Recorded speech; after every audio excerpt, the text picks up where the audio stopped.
ಎಲ್ರಿಗೂ ನಮಸ್ಕಾರ. ಈ ದಿನ ಪೂಜೆಗೆ ಏನೇನು ಮಾಡಬೇಕು, ಷೋಡಶೋಪಚಾರ ಪೂಜೆ ಅಂದರೆ ಏನು, ಪೂಜೆಯ ಕ್ರಮ ಏನು ಅಂತ ತಿಳ್ಕೊಳ್ಳೋಣ.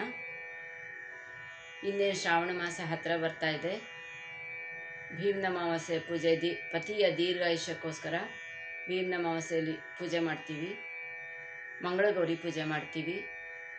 ಗೌರಿ ಪೂಜೆ, ವರಮಹಾಲಕ್ಷ್ಮಿ ಪೂಜೆ, ತದ್ಗೆ ಗೌರಿ ಪೂಜೆ ಮಾಡ್ತೀವಿ. ನವರಾತ್ರಿಯಲ್ಲಿ ನವದುರ್ಗೆಯರ ಪೂಜೆ ಮಾಡ್ತೀವಿ. ಈ ದೇವಿಯನ್ನು ಪೂಜೆ ಮಾಡುವ ಕ್ರಮಗಳಲ್ಲಿ 16 ವಿಧಗಳಿವೆ. ಇದನ್ನು ಸನಾತನ ಧರ್ಮದಲ್ಲಿ ಷೋಡಶ ಪೂಜೆ ಅಂತ ಕರೀತಾರೆ. ಷೋಡಶ ಅಂದರೆ 16. ಅವುಗಳು ಯಾವ್ಯಾವುದು ಅಂತಂದರೆ ಧ್ಯಾನ, ಆವಾಹನ, ಆಸನ, ಪಾದ್ಯ, ಅರ್ಘ್ಯ, ಆಚಮನ, ಸ್ನಾನ, ವಸ್ತ್ರ, ಕಂಚುಕ, ಮಂಗಳ ದ್ರವ್ಯಗಳು ಅಂದರೆ ಸನಾತನ ಧರ್ಮದಲ್ಲಿ ಅರಿಶಿನ, ಕುಂಕುಮ, ಗಂಧ, ಅಕ್ಷತೆ, ಪುಷ್ಪ, ಧೂಪ, ದೀಪ, ನೈವೇದ್ಯ, ನೀರಾಜನ. ಮೊದಲನೇದು ಧ್ಯಾನ. ನಾವು ಯಾವ ದೇವಿನ ಪೂಜೆ ಮಾಡ್ತಾ ಇದ್ದೀವಿ ಆ ದೇವಿನ ಮನಸ್ಸಿನಲ್ಲಿ ನೆನೆಸಿಕೊಂಡು ಆ ತಾಯಿಯು ನಮ್ಮ ಎದುರಿಗೆ ಇದ್ದಾಳೆ ಅಂತ ಭಾವಿಸುವುದು. ಆವಾಹನೆ, ದೇವಿಯನ್ನು ಪೂಜೆಗೆ ಕರೆಯುವುದು. ಬಾ ತಾಯಿ, ನಿನ್ನ ಪೂಜೆ ಮಾಡ್ತೀನಿ, ನಿಷ್ಠೆಯಿಂದ ಪೂಜೆ ಮಾಡ್ತೀನಿ ಬಾಮ್ಮ ಅಂತ ಕರೆಯೋದು. ಆಸನ, ದೇವಿಯನ್ನು ಕರೆದ ಮೇಲೆ ಮಂಟಪದಲ್ಲಿ ಕುಳಿತುಕೊಳ್ಳಲು ಕೇಳಿಕೊಳ್ಳುವುದು. ದೇವಿಯನ್ನು ಕರೆಯುವ ಹಾಡು ದಾಸರ ಪದಗಳಲ್ಲಿ ತುಂಬ ಇದೆ. ಬಾರಮ್ಮ ಬಾ ದೇವಿ ನೀ ನಮ್ಮನೆಗಿಂದು, ಬಾರಮ್ಮ ಬಾ ದೇವಿ ನೀ.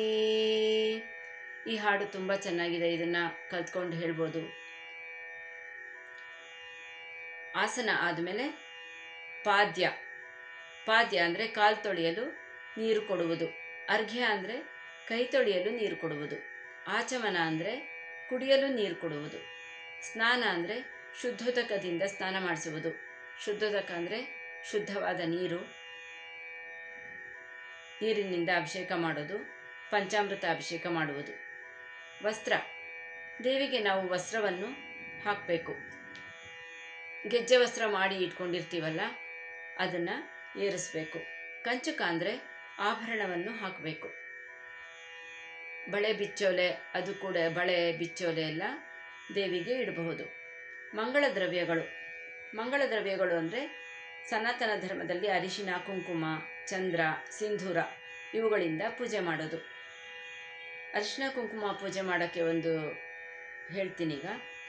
ಪರಮ ಮಂಗಳೆ ನೀನು, ಶಿವಶಕ್ತಿ ಪರಿಪೂರ್ಣೆ, ಸೌಭಾಗ್ಯ ಸಂಪದವ ನೀಡೆನ್ನುತ್ತಲಿ, ಅರಿಶಿನ ಕುಂಕುಮವ ಇಡುತ್ತಿಂದು ಪೂಜಿಸುವೆ, ದಾರಿದ್ರ್ಯ ನಾಶಿನಿಯೇ ಲೋಕಮಾತೆ ಅಂತ ಹೇಳಿ ಅರಿಶಿನ ಕುಂಕುಮ ಪೂಜೆ ಮಾಡೋದು.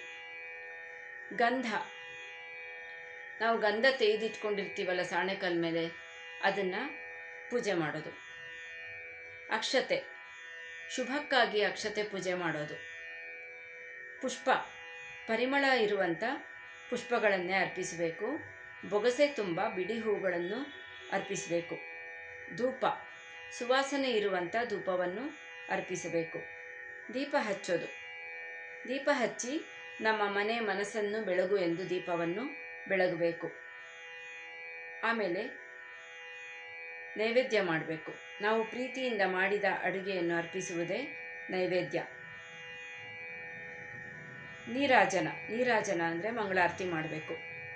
ಶುದ್ಧ ಮನಸ್ಸಿನಿಂದ ದೇವಿಗೆ ಪ್ರಸಾದವನ್ನು ಅರ್ಪಿಸಿ ನಂತರ ತಾಂಬೂಲವನ್ನು ಕೊಟ್ಟು ನನ್ನ ತಪ್ಪುಗಳನ್ನು ಕ್ಷಮಿಸಿ ಕಾಪಾಡಬೇಕೆಂದು ಬೇಡಿಕೊಳ್ಳುವುದೇ ಪೂಜೆಯ ಕೊನೆಯ ಭಾಗ.